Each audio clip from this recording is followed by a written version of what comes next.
காஞ்சிபுரத்தில் உள்ள அம்மன் ஆலயங்களில் நவராத்திரி விழா விமர்சையாக கொண்டாடப்பட்டது.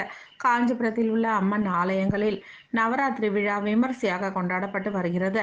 அந்த வகையில் மாவட்ட ஆட்சியர் அலுவலகம் அருகே அமைந்துள்ள தாய் படவேட்டம்மன் ஆலயத்தில் 46ஆம் ஆண்டு நவராத்திரி அலங்கார விழா விமர்சையாக நடைபெற்றது. இதில் 2ஆம் நாள் அம்மனுக்கு ஸ்ரீ வாராகி அம்மன் அலங்காரம் செய்யப்பட்ட தீபாராதனைகள் நடைபெற்றது. விழா ஏற்பாடுகளை ஆலய பரம்பரை தர்மகர்த்தா கலைநன்மணி வடிவேல் மற்றும் விழா குழுவினர் சிறப்பாக செய்திருந்தனர்.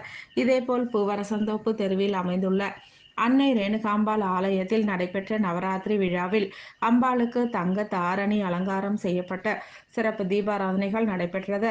இதில் சிறப்பு பரதநாட்டிய விழாவும் சிறப்பாக நடைபெற்றது.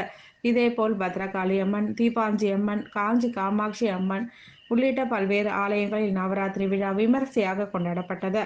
இதில் ஏராளமான பக்தர்கள் கலந்து கொண்டு அம்பாளின் அருளை பெற்று சென்றனர்.